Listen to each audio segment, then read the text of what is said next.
Mengawali berita pertama, pemirsa, ratusan rumah warga di Musi, Banyuasin terendam banjir hingga menyebabkan lebih dari 120 kepala keluarga mengungsi dari tempat tinggalnya.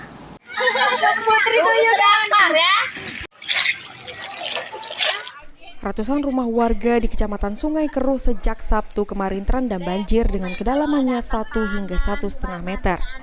Banjir tersebut disebabkan oleh meluapnya dua sungai, yakni Sungai Keruh dan Sungai Sake, akibat tingginya intensitas hujan selama 1 bulan terakhir.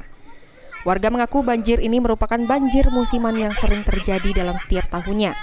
Warga berharap agar banjir tersebut bisa segera berakhir karena sudah mengganggu aktivitas sehari-hari. Air sudah berapa lama, Bu, naik? 4 hari. Sudah 4 hari. Ini dalam seberapa dalam, Bu? Batas pinggang. Batas pinggang, ya. Bu, ini apa yang tergenang, Bu, di rumah? Tergenang kali Pak itu Om di rumah. Basah kali. Basah semua. Bu, ini aktivitas sehari-hari gimana? Terganggu atau? Terganggu. Makan nasi bungkus.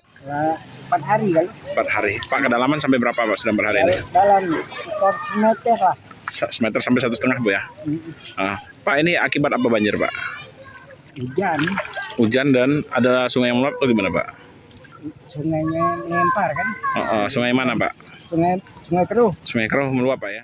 Sementara itu, Camat Sungai Keruh Edi Herianto mengatakan ada 5 desa yang terdampak dari luapan 2 sungai tersebut, yakni Desa Kerta Ayu, Gajah Mati, Tebing Bulang, Kertajaya, dan Rantau Sialang. Sejauh ini pihaknya sudah turun ke lokasi untuk memantau kondisi banjir dengan menyalurkan sejumlah bantuan seperti sembako, obat-obatan bagi warga yang terdampak banjir. Pemerintah kemarin sudah dikunjungi Pak Bupati Musi Banyuasin. Beliau sudah mendatangi langsung dan sekaligus memberikan bantuan kepada masyarakat yang terdampak banjir. Dan yang kedua, bantuan itu diberikan kepada masyarakat yang terdampak banjir dengan usahanya tidak bisa dilaksanakan, seperti menyadap karet, menyadap sawit, karena aktivitas masyarakat terhalang oleh air. Dari 1 desa yang dikunjungi Pak Bupati kemarin, lebih kurang sekitar 120 rumah yang ada, yang mengungsi itu 120 rumah ataupun kakak, yang mengungsi dari rumah bagian bawah naik ke bagian rumah ke bagian atas. Ruzi Iskandar, PAL TV.